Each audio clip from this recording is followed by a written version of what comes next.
Shalom, shalom. Back with part 4, precept upon precepts. All right, to close out. So, I'll give you another example of using precepts. Okay, so for an example here, who shall be redeemed? Okay, let's take that as the topic in hand, right? And someone walks up on you in your street teaching or whatever the case is. And again, people, you have to do it. It's all done through your precepts, all right? So you have to do the work. This isn't hard work, people, but it is voluminous, all right? Because again, you have to get into what? The etymology of words in the Hebrew, the Greek, the Latin. So you need a Bible concordance, a Bible dictionary, okay? You have to get into the parables, as we just finished doing one, right? Those dark sayings, okay? You have to get into the prophecies, all right? And that's what you're dealing with here, okay? And again, this is a prophecy. You know, who's going to be redeemed? Who's going to be saved? Well, let's get right into this one. All right, who shall be redeemed? Who shall be saved? All right, Matthew 10 and 5. And these 12, Yahushua sent forth, right? Talking about the disciples, right? Of the Israelites. And commanded them, saying, see, commanded them, saying, go not into the way of the Gentiles, meaning into the Gentile heathen nations, okay? Don't go onto them specifically, but to go onto who? So, I mean, they would have to go into the Gentile heathen nations because the Israelites were scattered into all Gentile heathen nations, all right? And in particularly at that time, you know, that's what? The Eastern Hemisphere, okay? And here, you know, again, you know, the Northern Kingdom came to the Western Hemisphere, all right, after their Assyrian captivity. And then the Southern Kingdom was brought over, okay, you know, whatever part of them that was in West Africa, they were brought here to the Americas, all right, 126, 127 years later. And again, that's all a fulfillment of prophecy, people, all right? So anyway, and into any city of the Samaritans enter ye not, because that would be where the Northern Kingdom was, but the Northern Kingdom was taken into the Assyrian captivity, and they put a bunch of other people there, all right? You understand? All right? To give you that understanding if you don't know that background history. All right. But go rather to the lost sheep of the house of Israel. So you see it in red lettering, Yahushua is making it clear. Did he say, go on to the whole world? Go on to all nations? No. Go on to the lost sheep of the house of Israel. And as you go, preach what? The kingdom is at hand, right? And again, you can go to, what is that? Luke 12 and 32, all right? Give me a minute. And Luke 12:32 will tell you what? Fear not, little flock, for it is your Father's good pleasure to give you the kingdom. Is he talking to the whole world? No, he's talking to the lost sheep, okay? He's talking to his disciples, the lost sheep. He's talking to the nation of Israel, to you Negro, Latinos, and Native Americans, all right? And what does kingdom mean? I'm not going to play that. See what it says there? Royal power, kingship, dominion, and rule. You got it, people? There you go. Give me a minute. This is Isaiah 45 and 4. What does it say here? For Jacob, my servant's sake, Israel, my elect. Does it say the whole world there? Does it say all 18 nations?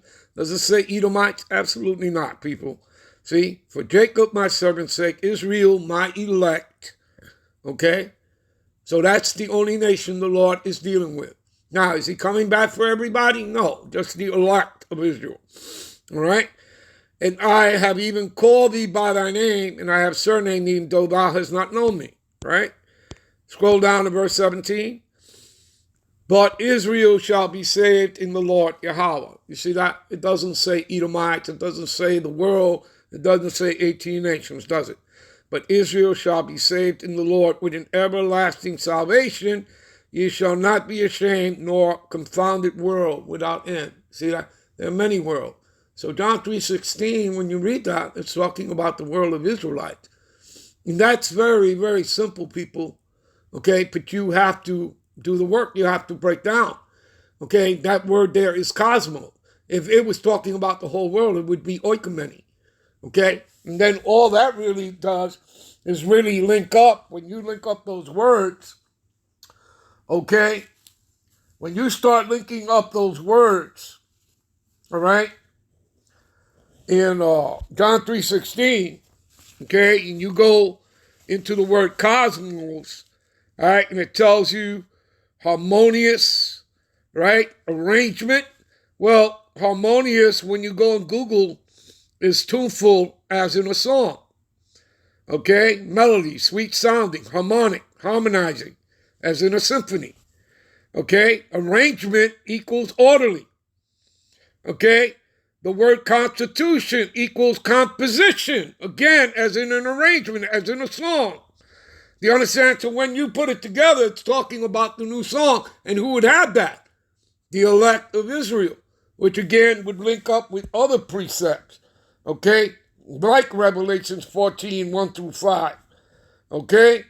As well as what? Psalms 98, all right? Give me a minute. All right, what does it say here in Psalms 98? Oh, sing unto the Lord Yahweh a new song. You understand? And that would be the elect of Israel. So again, like I said, this links up with, St. John's 3:16, Revelations, all right, 14, 1 through 5, okay?